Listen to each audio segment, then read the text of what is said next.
Hello, everyone. Welcome to Fundamental Analysis with yours truth and only.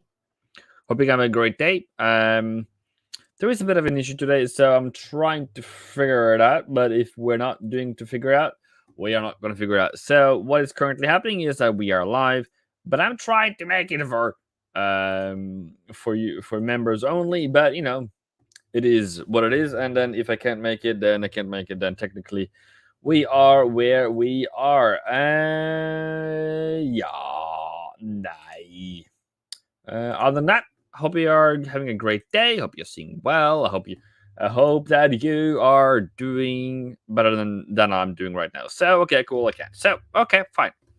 What are we going to do today? We are going to update our fundamental biases. We are going to look at what Fed is saying lately. We are going to see what the market thinks about Fed.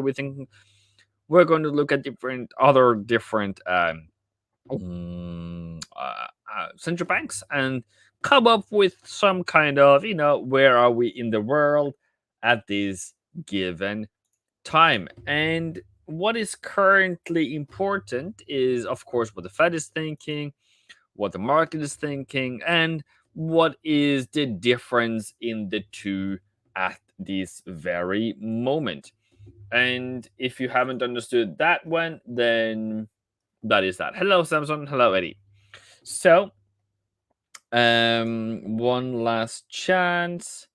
Am I able to do anything here?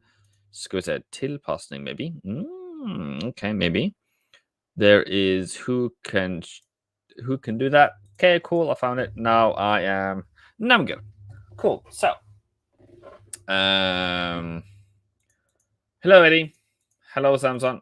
Hello Victor. Hello Kevin. Hello Pascal, and hello Kumar. So, where do I go first? I found a random one along the way, and I will start with Saxo Bank, what they're saying currently about euro. That was yesterday. So, euro went through parity yesterday, showing a new lower low this morning, but surprisingly resilient August preliminary PMIs, which is important to look into for the future, helps stabilize the risk sentiment in Europe this morning after powerful strengthening of the move for the dollar on a repricing of the US dollar yield curve. We may risk a bit of consolidation and cat and mouse until Friday main event, US PCE inflation release, and Fed's Powell speech out of the Jackson Hole meeting. So, what does that mean? That means that we are currently range bound a bit on the yen pairs. We're currently falling a bit, but other than that, nothing in particular. Euro made a low, came back to parity. That is a short. If you wanted to do that, Australia also come up for a short. If you wanted to do that, that was clearly a sell among anything and above anything. This is yesterday. This is today. So this came up there. Okay, I don't know if you did it. That's up to you. Don't blame me. New Zealand didn't. Pound dollar didn't. So there we go. Continue on. So what is kind of my process of going through what is currently happening? So I am generally just finding the Fed. What is the Fed that didn't do well first? Federal Reserve System. I want to find the Federal Reserve. Thank you very much. Thank you, too. Go to monetary policy. Go to monetary policy. Sorry for choking there. I know you like it. Going to PDF. So, just going to zoom in here for a couple of seconds. Recent indicators of spending and production have softened. Nonetheless, job gains have been robust in the recent months, and the unemployment rate has remained low. Inflation has remained elevated, reflecting supply and demand imbalances related to the pandemic. Okay, then I want to higher food prices, energy prices, and broader price pressure. So that we have been told by why things is happening, and it's because of higher CPI, generally speaking. Then I need to go to Joe. Joe sent me something the other day, which is an important thing to look at. It is coming from the it's coming from the macro compass. So if you go to the macro compass, if they are still there, and if alpha, okay, I have it. Okay. Children. And if he has updated that lately, I have his emails list, but that is that. So what they're saying here is important. Okay, so use of cookies, thank you. So this one is from May. So what is this about? So the quadrant looks at two things: inflation and growth. Are growth rising? Is inflation rising? Is growth falling, or is growth falling? And then you kind of somewhere in the middle, not falling, not rising, just somewhere in the middle. Okay. So where are we now? We are in rising inflation, and we are probably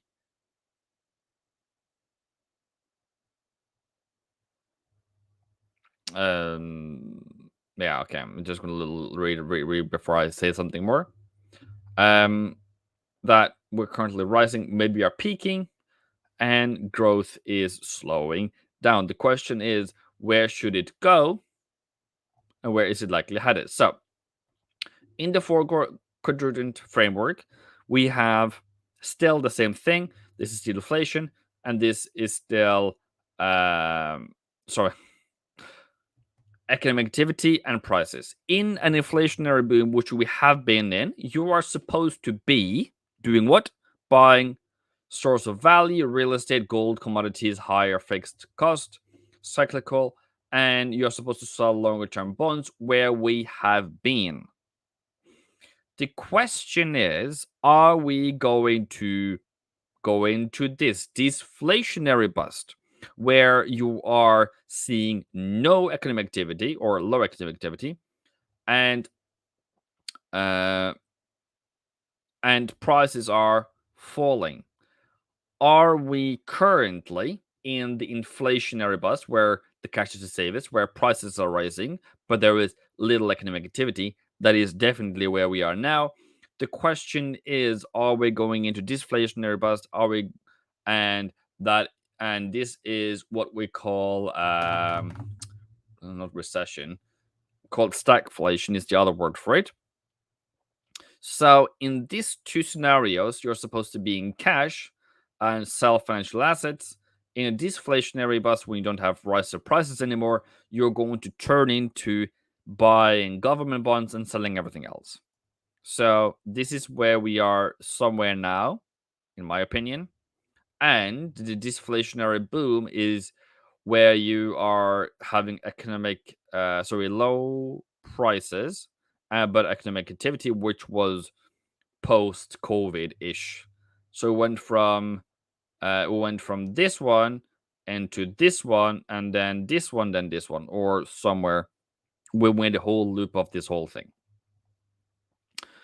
And this is from May 2022, as I just explained to you. We started out in, this is March 2020. Then we went into, I'm just going to read correctly. Yeah. We went there, went into there. Then we went into this one. Then we went over here. And we have gone from inflationary bust to deflationary bust. And this is probably where we are now, where you're supposed to be in dollar, in cash, in the VIX, and you're supposed to put or sell risk assets, and you are on risk assets is supposed to be hammered, and that is currently what is happening in the market. The link to this one is here for everyone who is bothered to read that. That is totally up to you.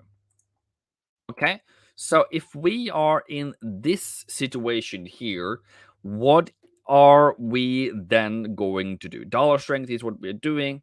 I'm currently doing yen weakness, which is kind of against this, but it's the question that you need to ask yourself: are you going to um are you going to trade the seasonality? Are you going to trade what it currently is happening? And are you going to um are you going to trade what is happening right now? And are you going to trade what you believe should be happening in the next few weeks and months? Okay, so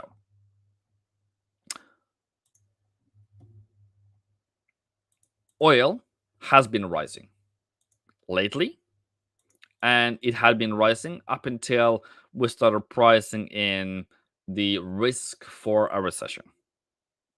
So in this market here, where where where uh higher commodity prices, higher inflation wasn't there yet, but it was getting there.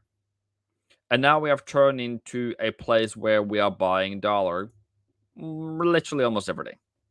So I said, was it yesterday or the other day, that I think dollar should use this support or this or this? And sure enough, it used the first one. So if you look at dollar in generally, it is generally having some deep pullbacks whenever it has a pullback, but it's generally rising. Generally rising. Now, how far we're going to go, well, we will never know. But we are still bullish on the dollar. Now, what is important about the Fed and how we are supposed to understand this one is the future of interest rates, the future of price of goods. Where is it going to go? And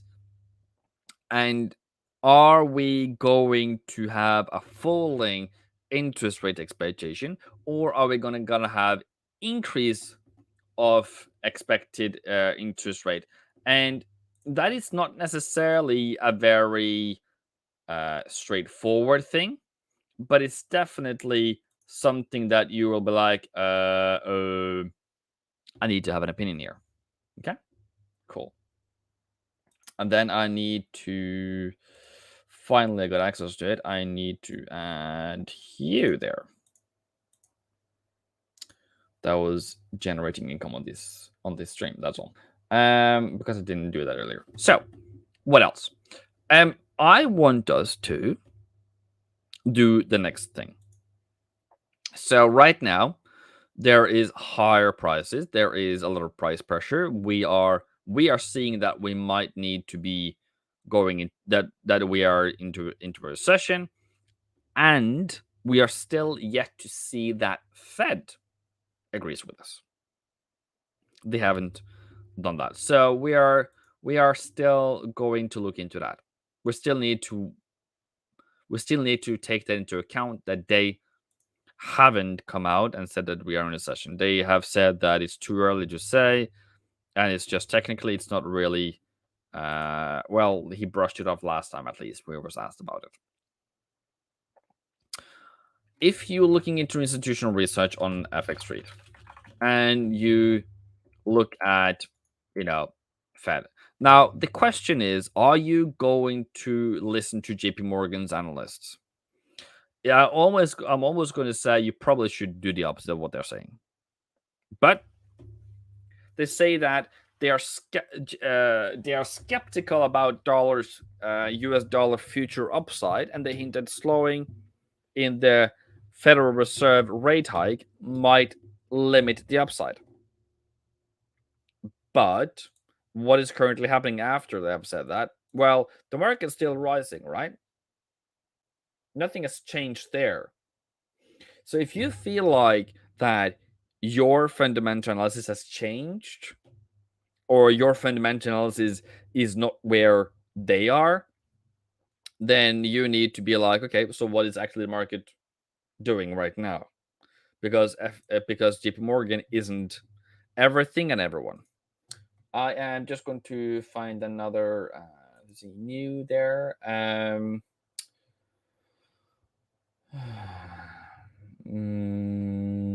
Yeah, I was going to find a.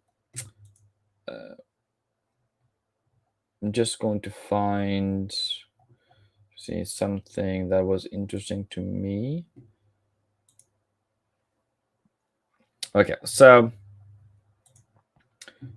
if you take this one for example, Eurozone PMI hints about a contraction from ING. The August PMI indicates that the economy is heading towards recession quickly, if not already in one. Meanwhile, weakening demand is leading to some fading inflationary pressure, but the question is how is soaring energy costs will impact in the coming months. So, is this dollar bullish or is this dollar bearish? You might think. So if Europe is in recession, take that into consideration. If Europe is in recession, what is going to happen to the dollar? Can anyone give me a comment there? What do you think? Hello, Roxana. Dollar's going to strengthen. Euro's going to fall if we are in, and if the market believes we're the market believes we're in a recession. So that's still selling the euro dollar as a general thing.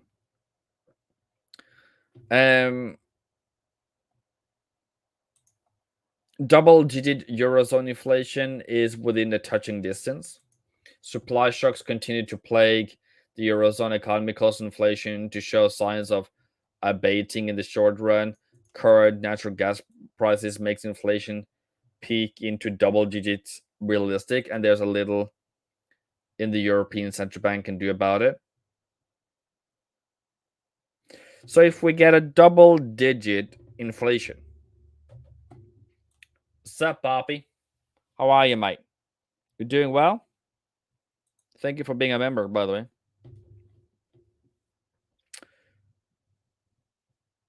This is also going to lead to more dollar strength and euro weakness, because this isn't great for economic performance. Now, you would think that euro or a currency would rise because of this. It does. It's just that dollar will rise more. Okay, dollar will rise more than anything else. So for those who are here, those 39 people who's here, this is actually members only live. Thank you for being here. I appreciate it. But we are doing fundamental analysis and doing reasons why the market is moving. And then if you are new here and you have never been members, you don't need to be. You can continue watching, but you're not supposed to be watching this. So taking it as a gift. But yeah. Other than that, have a great time. I don't understand why Europeans don't raise the interest rates, especially the British. For that in particular, I saw something here. Was it? I think it was earlier here, maybe, that the market has priced in 3% by the end of the year. That they should have 50 basis points in September and November, meaning it would go up by 1% by November, and then 125 by December. So yes, they are markets at least making them raise interest rates, Poppy. So if euro strengthens or rises the interest rates, what is that going to lead to? Is that going to lead to, well, not all countries in the Eurozone does have price pressure issues. So just be aware of that it isn't straightforward. Just be aware of that. And the other things to mention here is, what are you going to be doing with an increase in interest rates when dollar is still, you're still expecting the America to increase interest rates? It's still going to make the pound generally weak anyways.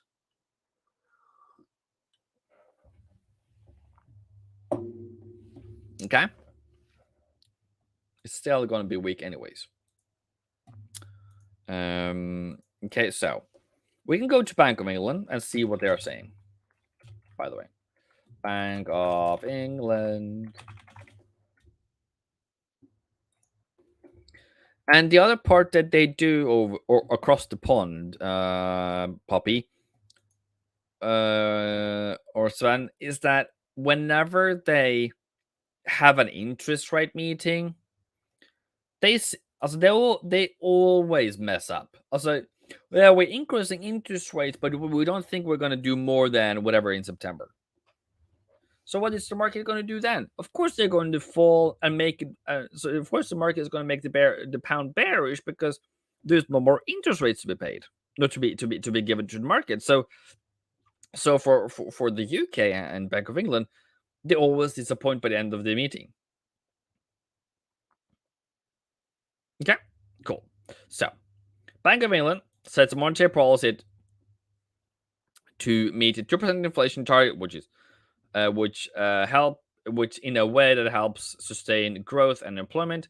In the meeting, 3rd of August, they voted 8-1 to increase it by 0.5 to 175. One member preferred to increase the bank rate by 25% to 1.5. So if the market gets the one correct, we will be at 3% by the end of the year. Inflationary pressures in the United Kingdom and the rest of Europe has intensified significantly since the May monetary policy, largely reflects the near doubling in wholesale gas prices since May, owing to Russia's restrictions to gas supplies to Europe and the risk for the curbs. That further increases UK CPI in the near term. CPI inflation is expected to rise more than forecast in the May report, from 9.4 to in June just over 13% in Q4 2022, to remain at a very elevated level throughout 2023 before falling to 2% target in 2 years ahead. Well, they always say that. So, anyways, GDP growth is slowing down, and UK is one of those who are, I don't know if it's first or are definitely a candidate for a recession.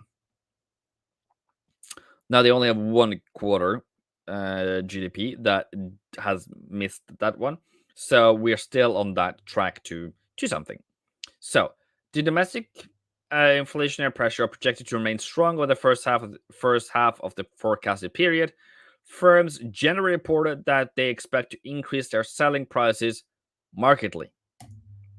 So when market increases where businesses increases prices fast, but increase of wages does not happen as fast, what happens to the purchasing power? Purchasing power goes down. What happens to demand? If the so that is price, that is demand, supply, and it's supposed to be like that way, and then how is that supposed to be looking like, Evan? So when demand shifts lower, then the equilibrium was here.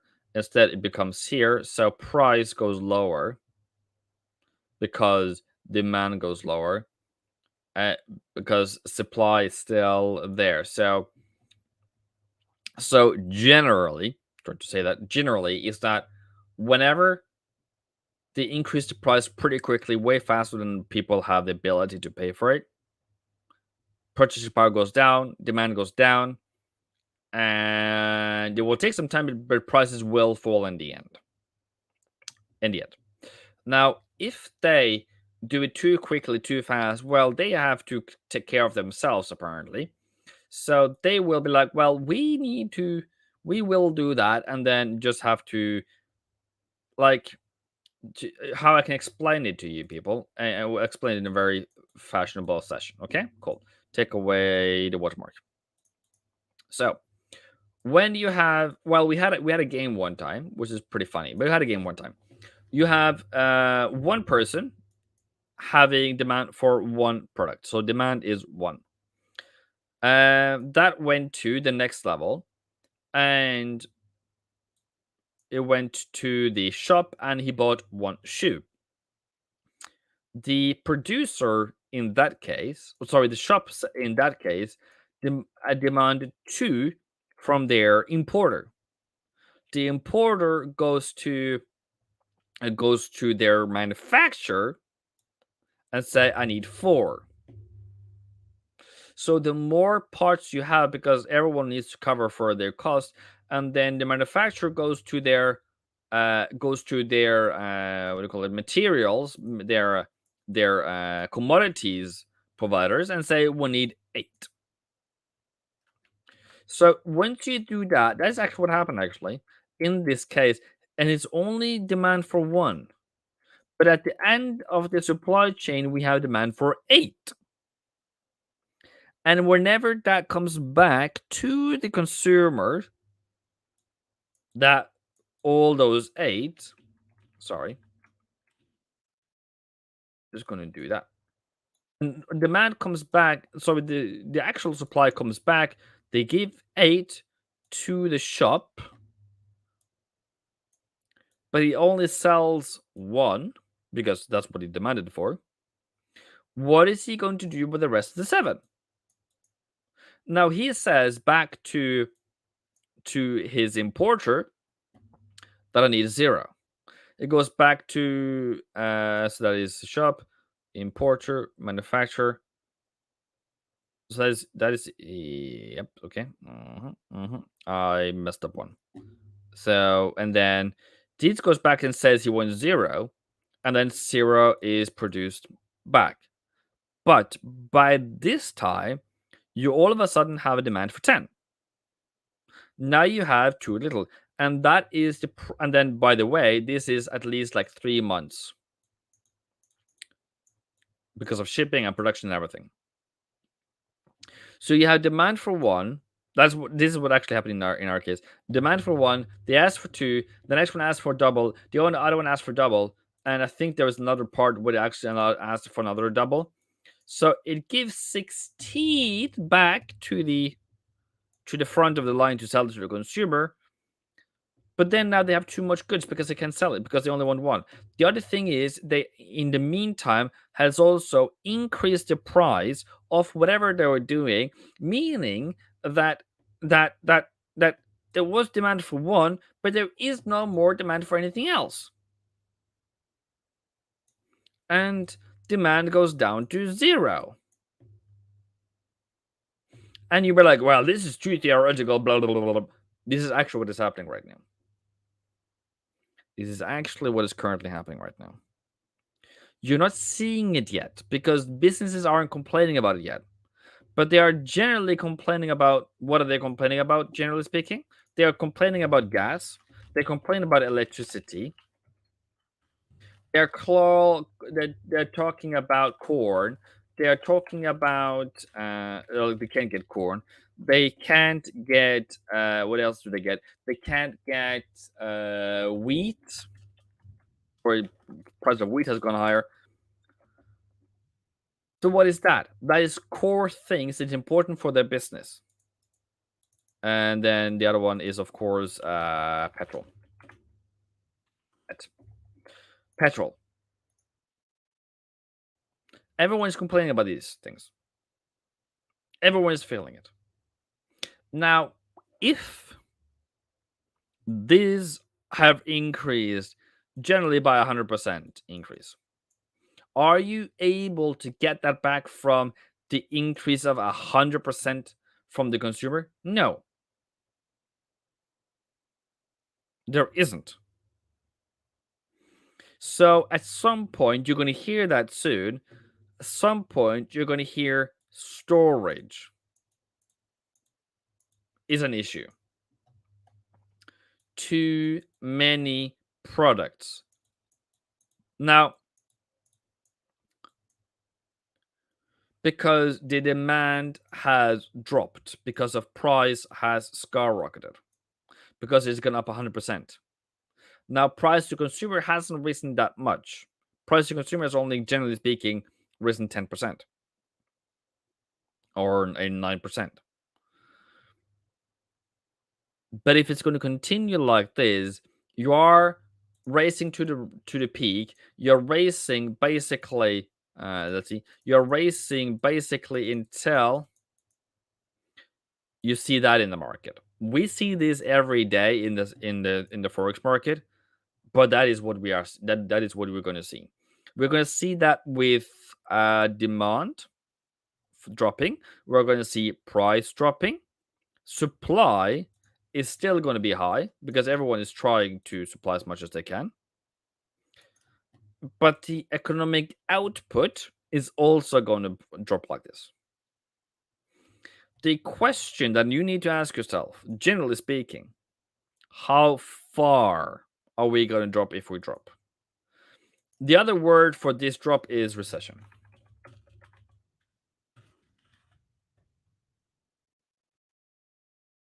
And where are we back to then? Then we are back to. We're then back to 2020. We have done the whole economic loop in 2 years.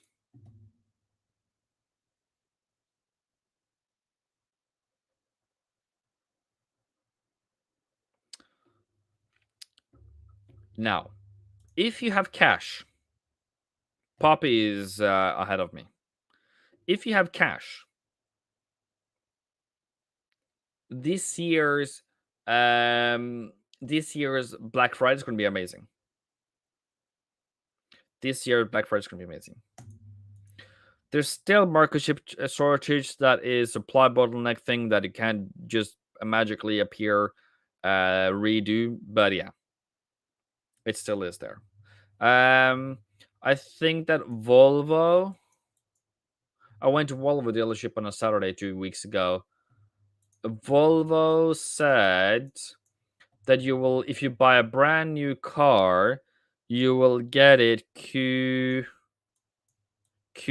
So Q1, Q2. So somewhere that was Volvo XC40. You will get it Q2, so March-ish. If you order it today, you get it in Q2. So between Q1 and Q2. What is it now? August. That is 6 months, 7 months lead time. So it's less. It was a year ago. It was a year at some point. Now it's 6 months. So it's become better, but it's still not great enough. I bought some stocks in oil and gas storage. Absolutely, mate. That's a very clever thing to do. So if you have learned anything new today, I would like you to give it a like. So, gas storage in Europe.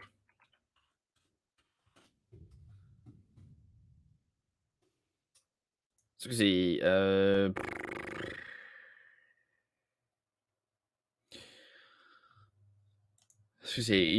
yeah. So European Union percentage 77%. I don't know where this is data from, but 77%. This data is from 2 days ago.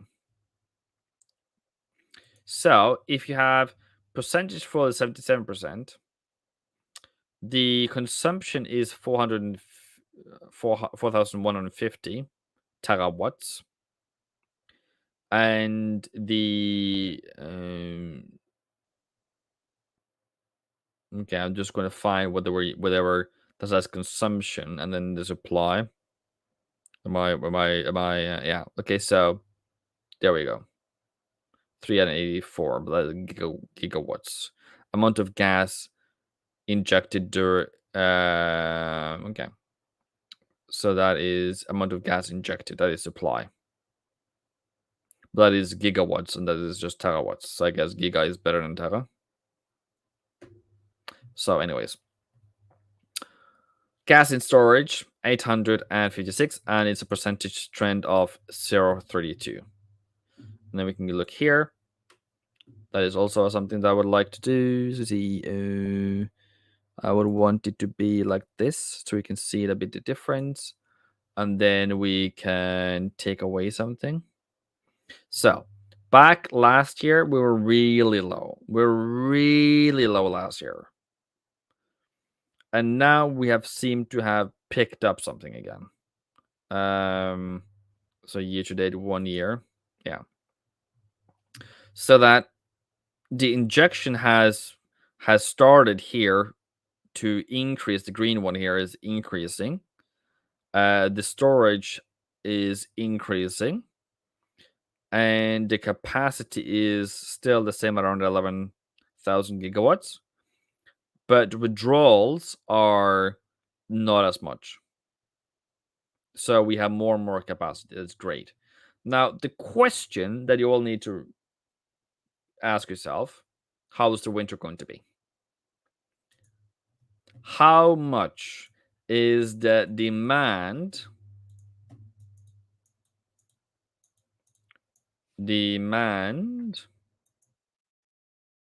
for gas? How much is it going to be for elec? How much is it going to be for petrol? How is this winter going to be? So if you have in scenario one, I know I can't do it. One.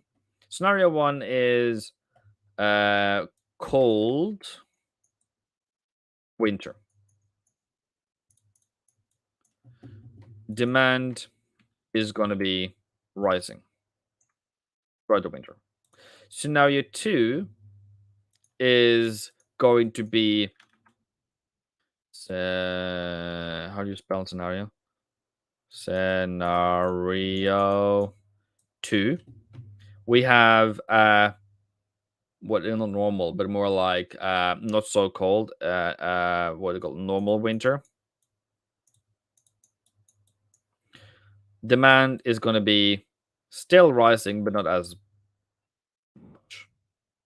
One in scenario three, we're gonna have a warm winter.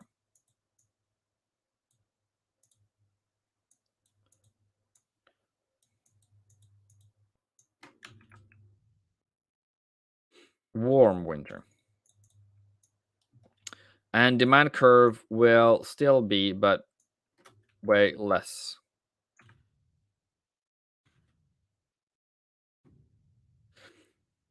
How is that going to affect the prices of oil, nat gas, electricity, all of those things you need to think about? You bought rubies. Yeah, we have rubies in Kenya. Also Total. So, if you think that they are not able to meet the demand with supply, you're going to see gas going higher, oil going higher. Now, OPEC is able to are saying that if Iran comes online, we're going to reduce our supply. What's going to happen to price? Price is going to go higher, or it went higher a bit. But if they are reducing their supply, they can then increase the supply whenever they want. Just have in mind that, as far as I've understood the oil market, the production has been at peak as much as they can, and they still struggle to cut the price down from 128, sorry. So If we continue in this pattern, we are going to see increase of oil price throughout this winter, as long as supply doesn't increase with demand, as long as Russia still does the Russia things, and we're still going to have a cold winter.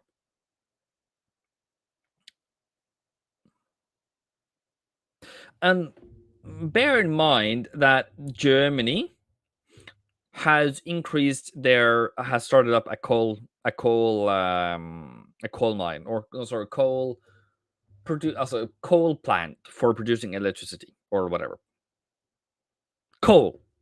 They have crawled to the cross and then going to use coal to make sure that people still have heat in their apartment in the winter.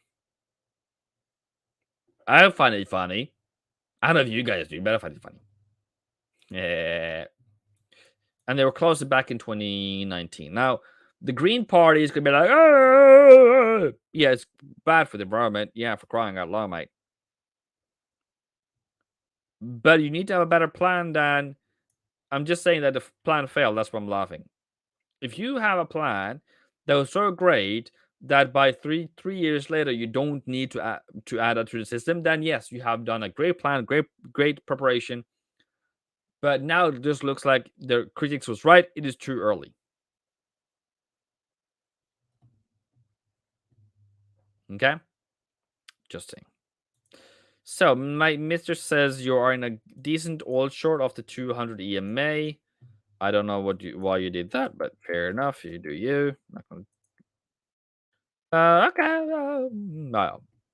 Hi, Jack. Good morning, good afternoon, good evening. I'm well. There is no daily setups today, Jack. So don't wake up.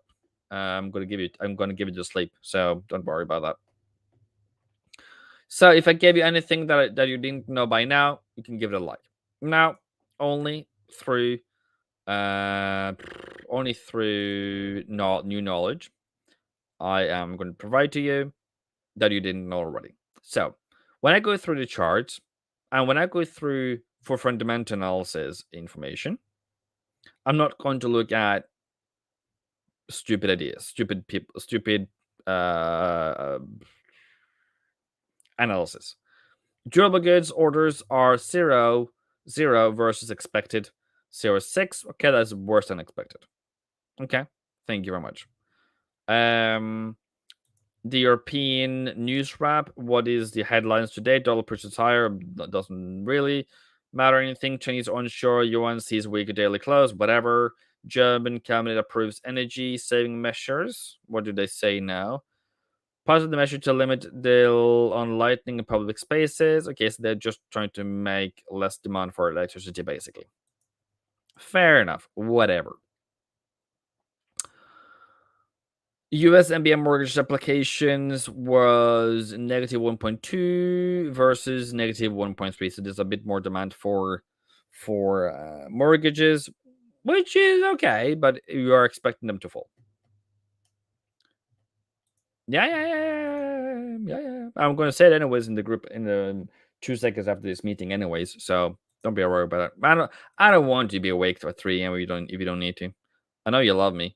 I know I love you too, though. But don't worry about it. So next one. Let's see. Just gonna go back to this one. I like this one more now. Okay, cool. So going through this one, what do I look for? Your strong bearish momentum at present. Not really interested, but okay. Why are TDS looking for more hawkish BOE? Why? They're just saying that they're going to do. Okay, that makes no sense to me. Total rubbish. Give me more value than that. USD yen is going to test a high of July 14th. Okay. What? Why? What? Japan will end its requirement for boosting inbound travelers to show a negative COVID result to enter the country. This will go into effect on September 7, with the economy showing signs of slowing. It's clear that policymakers are looking to boost tourism in coming months. Of the note, the weak yen should help to promote foreign investors. Okay, cool. That was a bit better. That was a bit better. Euro dollar remains on track for the September 2002 low of 96.15. Can you give me a reason for why I should think that way? ECB officials are acknowledging the risk of recession. Okay, then I'm agreeing with that. Cool. Good. Thank you very, very much. Then that's a better article that I would like to read more about, but not right now. Euro dollar unlikely to bounce as long as energy crisis lasts. Okay.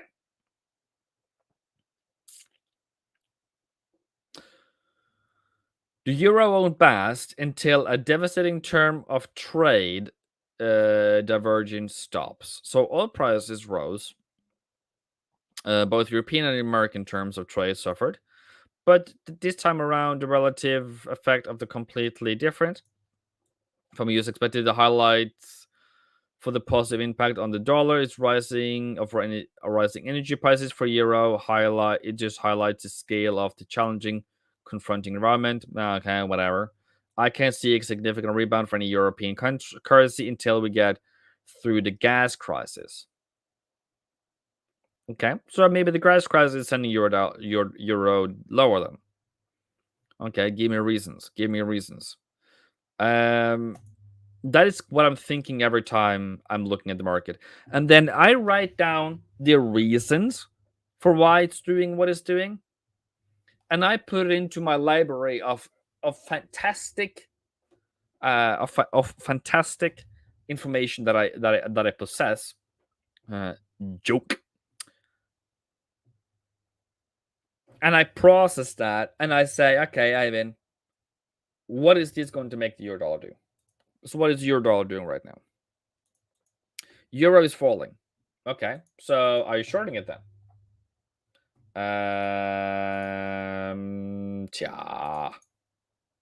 Okay. So we are in a very aggressive downtrend here. Okay. Had a bit of a bounce at 99.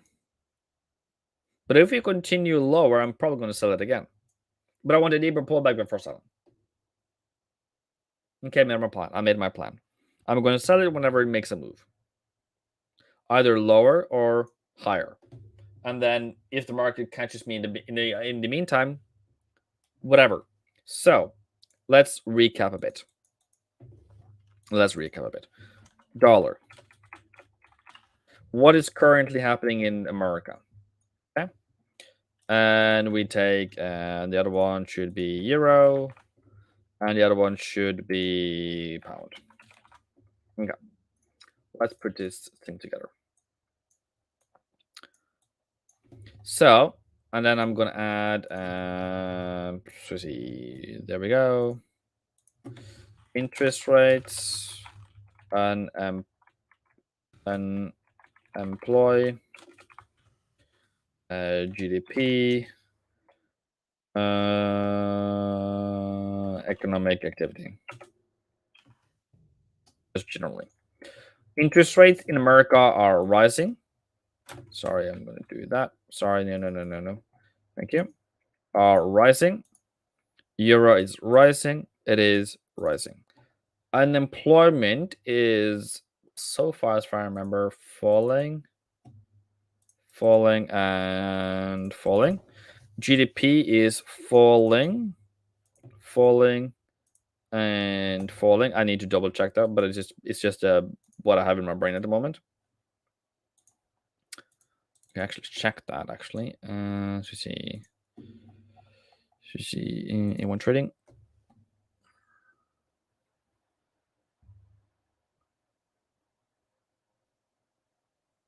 Maybe I have an old version. I haven't updated that link though in the end, but let it pass. So, and economic performance in America is well, there is two ways to it. I would say it's still strong, but falling. Euro is falling. and pound is falling. And then we go to, should we see, indices, commodities, major pairs.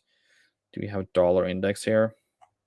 Just go to euro dollar just for the fun of, just for the simplicity of it.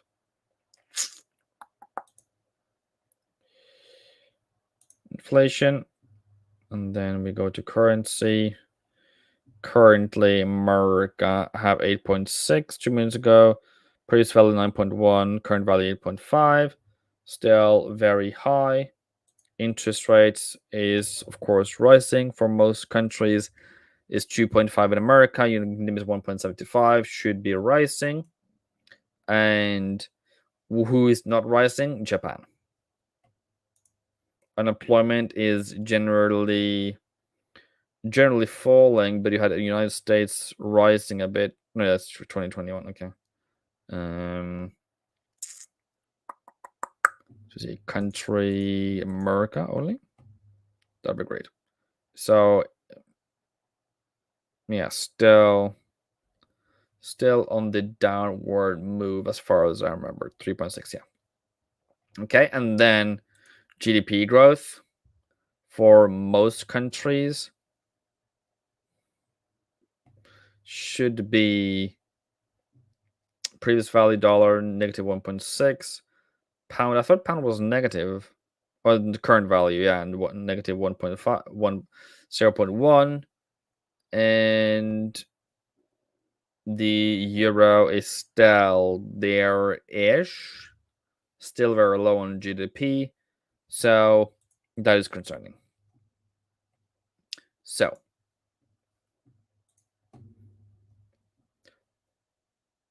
higher interest rates, higher inflation leads to more interest rates. That is generally for all of them. The difference is dollar is doing most of it. Well, it has been falling as far as I know. I'm going to double check it. I can double check it on employment, right? America 3.5, and then we go to trade economics. So yeah, it has been falling 3.6 to 3.5, and it was like 5.2 earlier.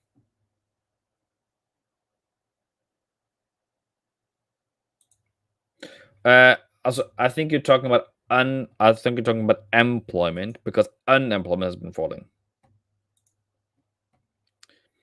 So dollar strength will win in this situation because they have the highest and fastest increase in interest rates. They also have the biggest economy here, and if you can get returns on investment in America, you will go there before anyone else.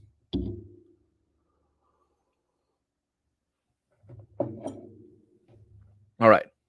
Anything else? Any other things you guys want me to cover? Everything is good. I'm just going to double check your messages that you have been sending me. How is your day?